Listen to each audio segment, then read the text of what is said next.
दोस्तों नमस्कार। आयकर अधिनियम के वर्तमान प्रावधान अनुसार यदि कोई चैरिटेबल अथवा रिलीजियस इंस्टीट्यूशन सेक्शन 11 एंड 12 में वर्णित एग्जम्पशन क्लेम करना चाहती है तो उनको एक रजिस्ट्रेशन प्रक्रिया की अनुपालना करनी होगी।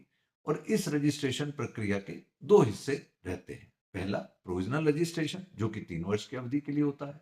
दूसरा फाइनल रजिस्ट्रेशन जो कि 5 वर्ष की अवधि के लिए होता है।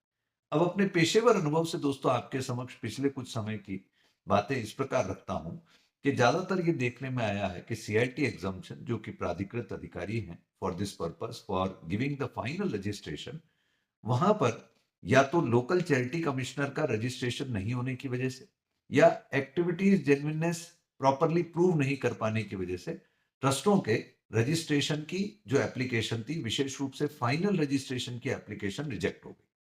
अब यदि किसी ट्रस्ट के साथ में जो चाहे चैरिटेबल हो अथवा रिलीजियस हो, जिसने 12A में रजिस्ट्रेशन लगाया हो, 1023C में अप्रूवल के लिए रिक्वेस्ट लगाई हो या 80G में अप्रूवल के लिए रिक्वेस्ट लगाई हो और उनकी ऐसी रिक्वेस्ट रिजेक्ट हो गई हो, तो उन्हें क्या करना चाहिए? ऐसी संस्थाओं के पास में एक बहुत महत्वपूर्ण विकल्प है कि उन्हें सीआईटी एग्जाम्पशन के ऐसे ऑर्डर के विरुद्ध आईटीएटी में अपील करनी होगी। और वहां यह सिद्ध करना है कि सर, अगर मेरे पास लोकल चैरिटी कमिश्नर का रजिस्ट्रेशन नहीं है तो ये अकेली बात इतनी सफिशिएंट नहीं है कि मुझे 12AB में फाइनल रजिस्ट्रेशन ना दिया जाए, 80G में फाइनल अप्रूवल ना दी जाए।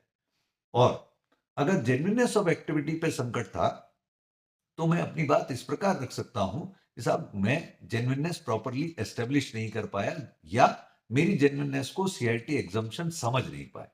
जब हम इस प्रकार से अपनी बात रखते हैं तो आईटीएटी, जो कि जिसका full form income tax appellate tribunal है, वो करदाता की बात को समझती है। और ऐसे बहुत सारे केसेस में हमारा अनुभव है कि आईटीएटी ने केसेस को सीआईटी एग्जाम्पशन को वापस रेफर बैक किया और ये कहा कि आप इनके केस को प्रॉपर देखें, समझें, and if he submits the local charity commissioner registration, जैसे देवस्थान के रजिस्ट्रेशन हमारे राजस्थान में चलते हैं, या अगर करदाता अपनी जेन्युइननेस को अब एस्टेब्लिश कर पाता है तो उन्हें रजिस्ट्रेशन ग्रांट करें।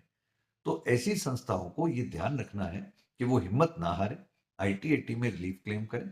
और आईटीएटी जब सेट असाइड करती है मैटर सीआईटी एग्जाम्पशन को, तो फिर पुनः सीआईटी एग्जाम्पशन आपके केस को एग्जामिन करेंगे और वो एप्लीकेशन जहां से आपकी रिजेक्ट हुई थी उसी वर्ष से दोबारा आपको एग्जाम्पशन मिलने की संभावना बनती है। तो ये एक महत्वपूर्ण व्यवस्था है दोस्तों, जिसे आपको ध्यान रखना चाहिए। आई होप दिस में बी यूजफुल।